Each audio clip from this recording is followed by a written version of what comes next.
Hello guys, तो इस video में हम टॉय मॉनिटर का डिज़ाइन कटिया में क्रिएट करेंगे। तो चलो वीडियो को शुरू करते हैं।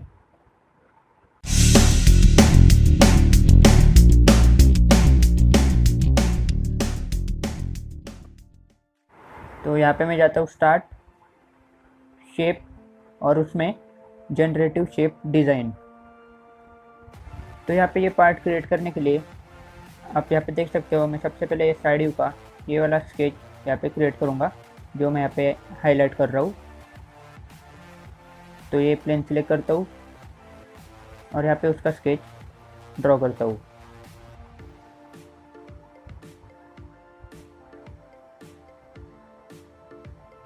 तो हमें ये ऊपर वाला डायमेंशन दिया है 12 mm, नीचे वाला डायमेंशन है 22 mm, आर्क का रेडियस दिया है 125 mm और इसका हाइट हमें दिया गया है 100 mm। तो हमारा स्केच क्रिएट हो गया। अब मैं इसे एक्सट्रूड करूँगा। तो हमें इसका एक्सट्रूड वैल्यू दिया गया है 100 mm, तो मैं यहाँ पे पुट करता हूँ 50 और उसे मिरर करता हूँ। तो इसके बाद अब मैं ये वाला लाइन यहाँ पे ड्रॉ करने जा रहा हूँ। तो ये प्लेन सिलेक्ट करता हूँ और यहाँ पे लाइन ड्रॉ करता हूँ। तो हमें इस पॉइंट से लेके ऊपर तक डिस्टेंस दिया है 60 mm। सिमिलरली इस पॉइंट से नीचे तक डिस्टेंस भी दिया गया है 60 mm। एक्सिस से लेके इस पॉइंट तक डिस्टेंस है 20 mm और हमें एक्सिस और लाइन के बीच का एंगल दिया है 20 डिग्री। तो अब मैं यहाँ पे एक रेफरेंस प्लेन क्रिएट करूँगा, इस लाइन को सिलेक्ट करके और इस पीछे वाले पॉइंट पर। तो इस रेफरेंस प्लेन को सिलेक्ट करता हूँ और इस वाले प्लेन पे अब मैं रेक्टेंगल क्रिएट करूँगा। तो अब मैं ये वाला रेक्टेंगल यहाँ पे ड्रॉ करूँगा, जो हमें इस वाले फेस पे दिया गया है, जिसका लेंथ दिया गया है 50 mm और विड्थ है 40 mm। तो आप साइड व्यू के स्केच में देख सकते हो, हमने जो लाइन ड्रॉ किया था उसका ये वाला एंड पॉइंट और जिस फेस पे हमने यहाँ पे रेक्टेंगल ड्रॉ किया है उसका ऊपर वाला एज का पॉइंट यहाँ पे कोइंसाइड दिख रहा है। तो अब मैं ये लाइन का एंड पॉइंट और ये रेक्टेंगल का एज को कोइंसाइड करता हूँ। इसके बाद मैं और एक रेफरेंस प्लेन यहाँ पे क्रिएट करूँगा इस लाइन के इस आगे वाले पॉइंट पर।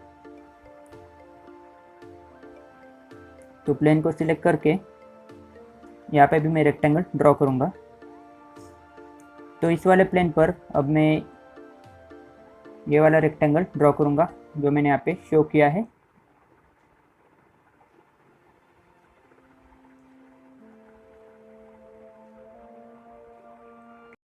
तो इसके हमें डायमेंशन दिए गए हैं 60 बाय 65 mm। इसके बाद आप साइड व्यू के स्केच में देख सकते हो, जो लाइन हमने ड्रॉ किया है उसका ऊपर वाला एंड पॉइंट और जो कर्व पे हमारा ये रेक्टेंगल प्रोजेक्ट होने वाला है उसका एंड पॉइंट के बीच में हमें 9.5 mm का डिस्टेंस दिया है। यानी ये पॉइंट और ये रेक्टेंगल, इसके बीच का हमें डिस्टेंस दिया है 9.5 mm। तो मैंने यहाँ पे दो प्लेन और दो रेक्टेंगल यहाँ पे क्रिएट कर लिए हैं। अब मैं यहाँ पे यूज़ करने जा रहा हूँ मल्टी सेक्शन सरफेस का। तो इसमें दोनों रेक्टेंगल को सिलेक्ट करूँगा और उसके बाद मैं जाऊँगा कपलिंग में,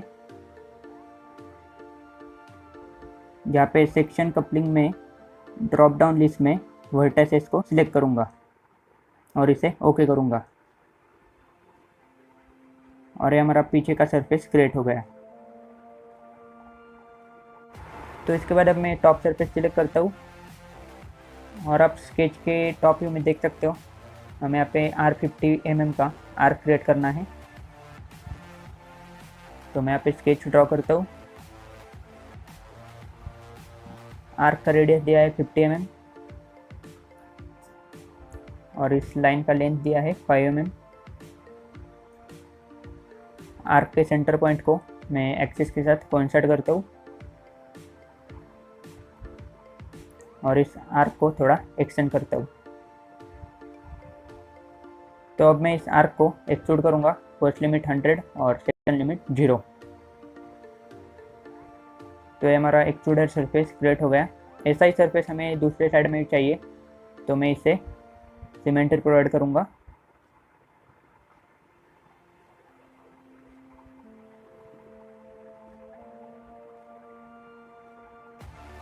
तो इसके बाद अब मैं यहाँ पे ट्रिम कमांड सिलेक्ट करूँगा और एक्स्ट्रा पोर्शन ट्रिम करूँगा।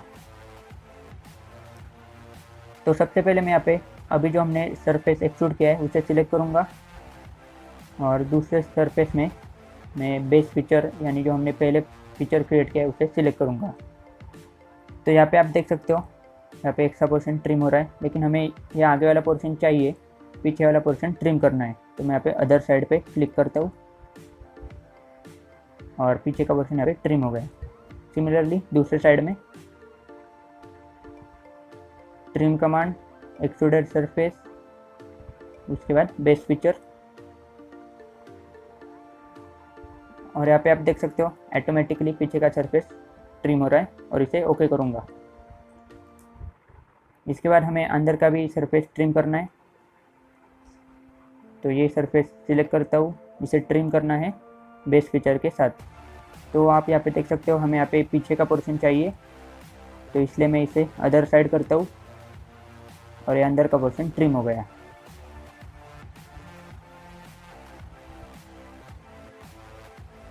तो ये होने के बाद हमें पीछे का पोर्शन क्लोज करना है। तो उसके लिए मैं अब उसका स्केच सिलेक्ट करूँगा यानी स्केच 3 और फिल कमांड सिलेक्ट करके उसे क्लोज करूँगा। तो अब मैं यहाँ पे सभी प्लेन्स और स्केचेस को हाइड करने जा रहा हूँ।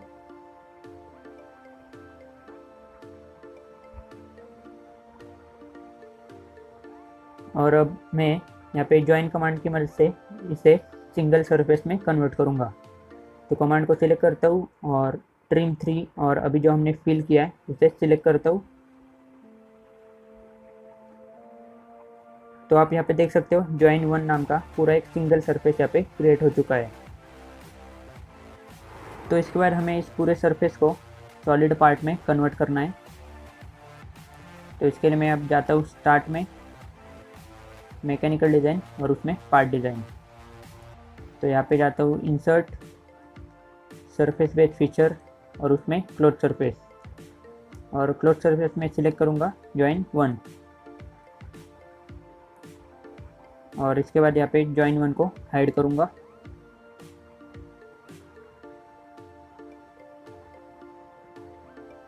और आप यहाँ पे देख सकते हो हमने सरफेस को सॉलिड पार्ट में कन्वर्ट कर लिया है।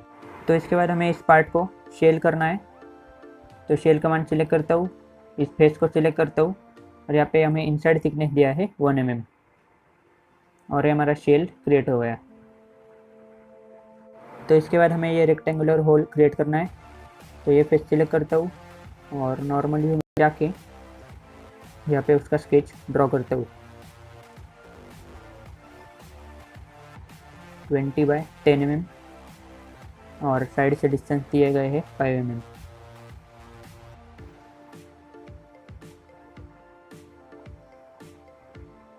और अब इसे मैं पॉकेट करूँगा।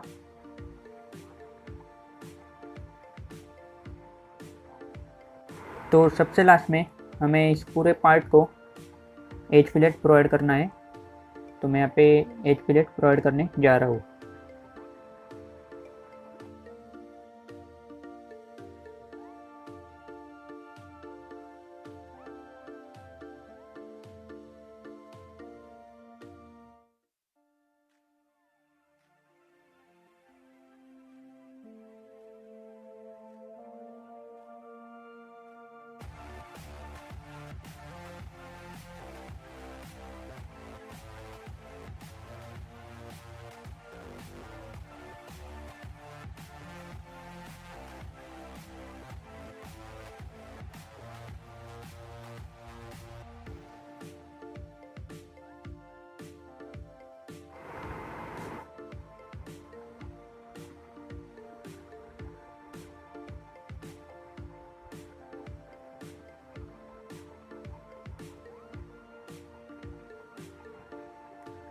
तो इसके साथ ही हमारा ये टॉय मॉनिटर का डिज़ाइन कंप्लीट हो गया। तो इस वीडियो में इतना ही। वीडियो देखने के लिए थैंक यू।